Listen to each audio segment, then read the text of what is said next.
अस्सलाम वालेकुम, मैं हूं इरफान समोर। दोस्तों, इमरान खान साहब ने ठीक कहा था कि 2025 इमरान खान का साल है, 2025 पाकिस्तानियों का साल है और 2025 पाकिस्तान का साल है और 2025 हकीकी आजादी का साल है।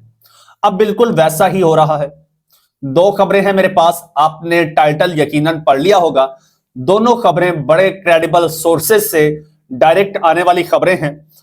एक खबर तो यह है कि मीनारे पाकिस्तान पर एक बहुत बड़ा इज्तिमा होने जा रहा है जिससे इमरान खान साहब खुद खिताब करेंगे। इसका मतलब यह है कि सारी गल हो गई है। और दूसरी खबर यह है कि ट्रंप की अहम पाकिस्तानी शख्सियत से, बड़ी प्रोमिनेंट शख्सियत से मुलाकात हुई है और मुलाकात में जो गुफ्तगू हुई है और फिर जो पाकिस्तान के अमेरिका में सफीर को हुक्म भी दे दिया गया है और रिचर्ड ग्रैनल के बारे में ट्रंप ने क्या कहा है और उसकी क्या वर्थ है, इस हवाले से गुफ्तगू हुई है। और तीसरी खबर भी बड़ी इंपॉर्टेंट है वो है पाकिस्तान में दोबारा इलेक्शन होने जा रहा है। जी हां, बिल्कुल आपने ठीक सुना, दोबारा इलेक्शन होने जा रहा है। लेकिन उससे पहले पाकिस्तान में बड़ी तब्दीलियां आएंगी। जैसे इलेक्शन कमीशन को तब्दील कर दिया जाएगा, बाकी सारी चीजें तब्दील होंगी। तो ये आज का वीलॉग 2025 का मैं कहता हूं सबसे पहला और धमाकेदार और बड़ा हैवी किस्म का वीलॉग है। ये सारी चीजें आपके साथ शेयर करूंगा, लेकिन उससे पहले नए आने वाले दोस्तों से गुजारिश है कि ये चैनल आपका अपना है। अगर अभी तक इसको सब्सक्राइब नहीं किया तो सब्सक्राइब जरूर कर लीजिए और बेल आइकन पर क्लिक कर दीजिए ताकि हर नई आने वाली वीडियो टाइमली आपको मौसूल हो जाए। अब तीन खबरें हैं, सोच रहा हूं पहले आपको कौन सी खबर दूं। पाकिस्तान में इलेक्शन के हवाले से पहली खबर दूं या इमरान खान साहब की रिहाई और फिर मीनारे पाकिस्तान पर जलसे के हवाले से, या फिर आपको इमरान खान साहब की रिहाई की डेट दूं जो डेट मुझे बताई गई है, या फिर अमेरिका में होने वाली पेशरफ्त के हवाले से। तो मेरे ख्याल में अमेरिका से शुरू कर लेते हैं, पाकिस्तान बाद में आएंगे क्योंकि ज्यादा एफर्ट्स वहीं पे हो रही हैं। अच्छा जी, आतिफ खान साहब हैं, पाकिस्तान तहरीक इंसाफ के रहनुमा हैं यूएसए में और बड़े एक लंबे अरसे से और इमरान खान साहब के लिए फाइट भी कर रहे हैं, आवाज भी उठा रहे हैं, बड़ी उनकी कुर्बानियां भी हैं। तो वो बात कर रहे थे जी चौधरी गुलाम हुसैन साहब के साथ। उनके साहबजादे भी उसी प्रोग्राम में थे और मजहर बरलास साहब सीनियर साफी और कॉलम निगार हैं, वो भी उसी शो में थे। आतिफ खान साहब ने पहले तो ये बताया कि भाई पाकिस्तानी क्यों इमरान खान साहब को सपोर्ट करते हैं, अमेरिकन पाकिस्तानीज, और क्यों रिहा करवाना चाहते हैं ट्रंप के साथ मिलकर, और ट्रंप को क्यों कह रहे हैं। क्योंकि पाकिस्तान में एक नैरेटिव बन रहा है कि आप तो कहते थे कि अमेरिका ने इमरान खान को निकाला है और अब इमरान खान अमेरिका से रिहाई की भीख मांग रहा है या अमेरिका से ही मदद मांग रहा है।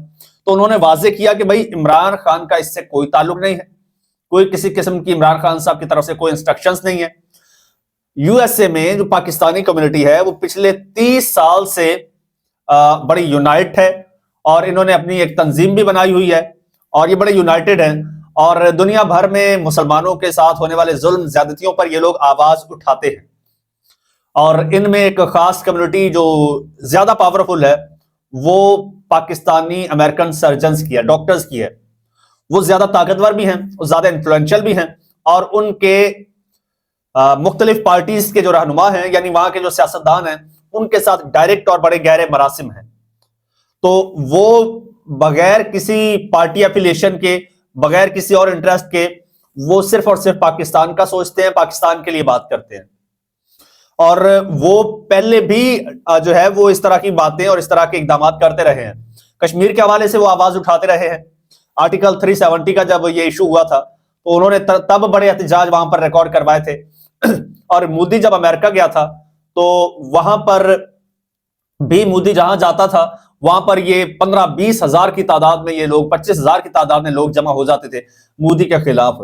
तो ये लोग कोशिशें कर रहे हैं। अब फिर वो देख रहे हैं कि पाकिस्तान में जो कुछ हो रहा है, रूल ऑफ लॉ की जिस तरह से वायलेशन हो रही है, जिस तरह से ह्यूमन राइट्स की वायलेशन हो रही है, तो अब उसके लिए वो आवाज उठा रहे हैं। और उनको ये नजर आ रहा है कि अच्छा, ये सिर्फ ट्रंप के सामने नहीं कर रहे, यही सारा कुछ इन्होंने बाइडेन के सामने भी किया है।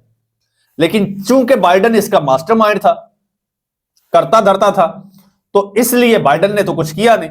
तो अब ट्रंप से उम्मीदें लगाए बैठे और ट्रंप ने यकीन दहानी भी करवा दी है। आतिफ खान साहब ने कहा है कि जी हाल ही में एक पाकिस्तानी प्रोमिनेंट शख्सियत ट्रंप से मिली है और डोनाल्ड ट्रंप साहब ने उनसे 3 सवाल किए हैं इमरान खान साहब से मुतालिक। ठीक, इमरान खान साहब से मुतालिक ट्रंप ने पूछा है कि क्या इमरान खान अभी तक जेल में है। जब बात हुई है तो उस शख्सियत ने कहा है कि जी हां अभी तक जेल में है। तो उसने कहा कि अभी तक रिहा क्यों नहीं हुआ इमरान खान। फिर बताया गया कि भाई क्यों नहीं रिहा हुआ, पाकिस्तान में क्या कुछ चल रहा है। फिर उसने कहा कि वो अब है कैसा। अच्छा, ट्रंप ने यह भी कहा कि यार इमरान खान के साथ एग्जैक्ट वही हुआ है पाकिस्तान में जो मेरे साथ अमेरिका में हुआ है, यानी हम दोनों सेम तरह के जो है वो फसायत का शिकार हुए हैं। तो ट्रंप ने यह कहा कि मैं इमरान खान के लिए बड़ा फिक्रमंद हूं, उस शख्सियत को कहा ट्रंप ने। और फिर रिचर्ड ग्रैनल के हवाले से उन्होंने कहा, आतिफ खान साहब ने, कि भाई ये पाकिस्तान है, कोई कैंगरू कंट्री नहीं है, कोई बनाना रिपब्लिक नहीं है यहां पर। और ये जो है फॉर्मर फॉरेन सेक्रेटरी भी रह चुके हैं या एम्बेसडर रह चुके हैं। तो यहां पर कोई बंदा बात करता है तो उसकी पूरी क्रेडिबिलिटी भी होती है और उसकी वो पूरी पॉलिसी होती है। ऐसे ही कोई भी उठ के अपनी राय नहीं दे देता, ये स्टेट पॉलिसी होती है। तो ये जो बातें कर रहा है या जो ट्वीट्स कर रहा है रिचर्ड ग्रैनल, ये समझ लीजिए कि ये ट्रंप की पॉलिसी है। अच्छा, फिर उन्होंने ये भी बताया कि जी पाकिस्तान का जो सफीर है अमेरिका में, उसको पैगाम दे दिया गया है जी कि ट्रंप साहब जो हैं वो अपनी प्राइवेट मीटिंग्स में इमरान खान साहब से मुताल्लिक ये बातें कर रहे हैं। और उस सफीर ने यकीनन पाकिस्तान में पैगाम पहुंचाया होगा अपने कर्ताओं धर्ताओं को, इसीलिए तो यहां पर सबके पांव जल रहे हैं। यहां पर इनकी हू की आवाजें निकल रही हैं। ये हू की आवाजें हमें नहीं आ जाती, ये ऐसे ही ये मुज़ाकरात की टेबल पर नहीं आ जाते। कल तक जो खुद को फिरौन समझते थे, आज ऐसे ही नहीं पांव में झुके हुए। कुछ तो है ना जिसकी पर्दादारी है। अच्छा जी, ये खबर और इसके साथ साथ एक और खबर आई है, वो बड़ी धमाकेदार है और वो चौधरी गुलाम हुसैन साहब ने दी है। जैसे सुन के आतिफ खान साहब ने उसको एंडोर्स भी किया। 2 खबरें दी हैं जी चौधरी गुलाम हुसैन साहब ने। एक कहा है कि जी इमरान खान साहब ने पाकिस्तान तहरीक इंसाफ के जो लोग इमरान खान साहब से मिलते हैं उनको ये अहकामात दे दिए हैं कि भाई अभी आप अनाउंस नहीं करो, लेकिन आप लोग मीनार पाकिस्तान पर पूरी कौम की तर्जुमानी करने के लिए पूरी कौम की तर्जुमानी वाला एक इज्तिमा का एहतमाम करो। यानी मीनार पाकिस्तान पर एक जलसा होगा, एक बहुत बड़ा जलसा होगा। और इमरान खान साहब ने कहा कि मैं खुद वहां पर आकर खिताब करूंगा। जिलाई लेवल पर, सिटी लेवल पर, जो जितने निचले लेवल पर तंजीमी ढांचा है उसको आप मोबिलाइज करें और उसको एक्टिवेट करें कि भाई बहुत जल्द मीनार पाकिस्तान पर तहरीक इंसाफ का एक बहुत बड़ा जलसा होने जा रहा है, जिस पे इमरान खान साहब खुद खिताब करेंगे और किसी किस्म की रोक टोक नहीं होगी। वहां पर लोगों को रोका नहीं जाएगा, क्योंकि अभी जो मुज़ाकरात हो रहे हैं इनमें हुकूमत ने ये एक डिमांड रखी है कि भाई अब एहतजाज या धरनों या फिर जलसों वगैरह के जो है वो हम तरीकाकार एक वजह कर लेते हैं। ये फॉर्मेट होगा, ये फॉर्मूला होगा, उसके तहत सारी जमातें एहतजाज वगैरह किया करेंगी। तो वो तय हो जाएगा, उसके बाद पाकिस्तान तहरीक इंसाफ को जलसा करने से रोका भी नहीं जाएगा। तो ये मीनार पाकिस्तान पर होने जा रहा है और तारीख भी दे दी गई है कि ये तारीख है, लेकिन अभी तक तारीख डिस्क्लोज नहीं की गई। साथ ही साथ इमरान खान साहब ने एक और ऑर्डर भी दिया है, यह भी चौधरी गुलाम हुसैन साहब की खबर है। इसका इन दोनों खबरों का क्रेडिट मैं चौधरी साहब को देता हूं। उन्होंने कहा है कि जी इमरान खान साहब ने कहा जी आप लोग इलेक्शन की तैयारी करें। अगले कुछ अरसे में ये जो इंतजामी ढांचा जितना भी है, जिसमें इलेक्शन कमीशन है या फिर उसके अलावा आरओज वगैरह होते हैं, ये सारा मामला, ये सारा सेटअप चेंज हो जाएगा। इलेक्शन कमीशन भी चेंज हो जाएगा और नए सेटअप के, नई इंतजामिया के जेर एहतमाम एक नया इलेक्शन होगा नई इंतजामिया के साथ, और उसमें तमाम पार्टीज को लेवल प्लेइंग फील्ड दी जाएगी और तमाम पार्टीज को वो जो इलेक्शन का अमला होगा वो काबिल कबूल होगा। ऐसा है कि न्यूट्रल अमला, न्यूट्रल एक मैनेजमेंट बना के उसके तहत इलेक्शन करवाया जाएगा। ये चौधरी साहब ने अब 2 खबरें दी हैं कि इमरान खान साहब के जलसे के हवाले से और जलसे की तैयारी के हवाले से और इलेक्शन की तैयारी के हवाले से कि इलेक्शन की तैयारी करें।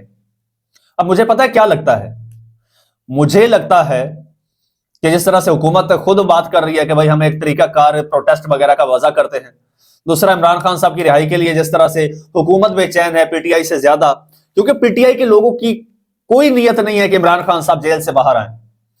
ये हुकूमत जो है उसकी ये जनाब ये हेडेक है इस वक्त, उसकी बेचैनी है कि किसी तरह से इमरान खान को जेल से बाहर निकाला जाए। और यकीनी तौर पर मुझे लगता है कि इमरान खान साहब को कोई यकीन दहानी करवाई गई होगी कि ठीक है आप बाहर आए, जलसे करें, जो भी करें। ऐसे ही तो नहीं इमरान खान साहब ने जलसे का ऐलान कर दिया। और चौधरी गुलाम हुसैन साहब को आप हल्का मत लीजिएगा, मैंने इनको बड़ा फॉलो किया, बड़े अरसे से फॉलो कर रहा हूं, और चौधरी साहब की जो बात होती है ना उसमें वजन होता है। तो अब देखते हैं क्या नतीजा निकलता है, क्या होता है। बहरहाल मुज़ाकरात बाकायदगी के साथ शुरू हो रहे हैं, फिर देखिए किस नतीजे पर पहुंचते हैं। लेकिन असल खबर यह भी है कि मुज़ाकरात तो हो चुके हैं, यह महज एक फेस सेविंग है सबके लिए। चैनल आपका अपना है, अगर अभी तक इसको सब्सक्राइब नहीं किया तो सब्सक्राइब लाजमी कर लीजिएगा, बेल आइकन पर भी क्लिक कर दीजिए और मुझे इजाजत दीजिए। अल्लाह हाफिज।